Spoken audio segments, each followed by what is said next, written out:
Oh, hi. So I'm out here. I'm prepping to do the ranunculus in crates. So I have shorter crates because the ranunculus don't need that much depth. So I have my shorter crates that I'll be using for ranunculus. My taller crates I'll be using for lilies, which my lilies should be coming in February.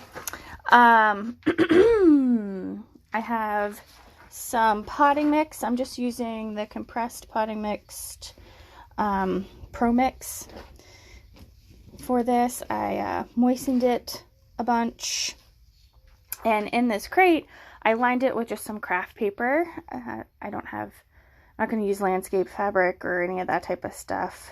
I'll just use craft paper so that the soil doesn't fall out, and if the craft paper breaks down, it breaks down and it should be fine. So why this way? Well, I've given ranunculus and anemones space in the garden before. I actually have anemones out in the garden right now because I planted those in the fall, and I know that they have no issue. But ranunculus, I've just never tackled them very well here, and they just take up space in my beds that I don't need them to take up space in, and I don't use them for cut flowers. I use them for drying. So doing it in crates, we're going to see what we get and see how it goes, and I can provide them the greenhouse to see if that helps them out anymore, although they'd likely do fine just in the landscape or in the beds. But again, that takes up space that I want to put other things in. So I'm going to do in crates this year and see how it goes. I had the ranunculus sprouting in just a 10-20 tray with some soil in it. And as long as the soil is moistened, they're really easy to get the roots out, or get the plant out, as long as it hasn't developed too much of a root system. So I'm just popping these out and then like laying them up here. And then I will space these suckers out, the ones that I deem strong enough, about 4 to 6 inches apart in this crate. And I might need a second crate. I think I was able to do 5 and then 6 this way. 2, 3, 4, 5, 6, maybe it's 7. So that's all I'm going to do in here. Actually, I've decided that I'm going to take all the ones that I am not using indoors and take...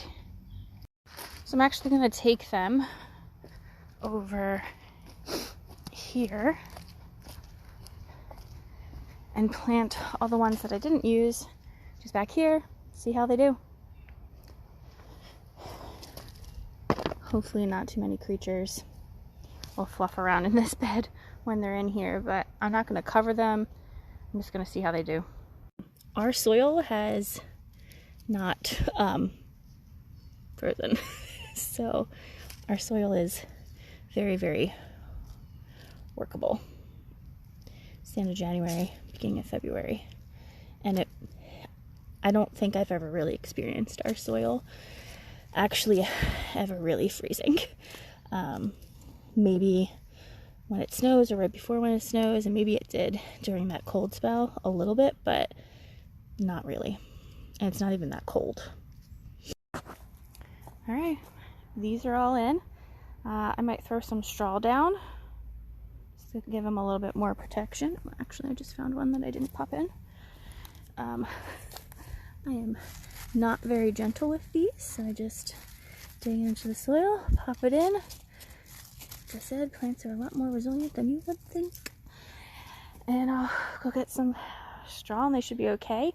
One of the reasons why I'm not too worried about this is like I planted ranunculus previously, and I found that somehow like pieces of corms, as we've like refilled beds and reutilized like spent soil and stuff, pieces of corms have split off and got into other beds, and I currently have them coming up in some beds that I shouldn't.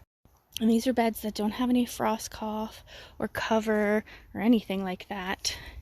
And we have things coming up. So I think they're a lot more hardy here than I need to really worry about. So, lovely hands.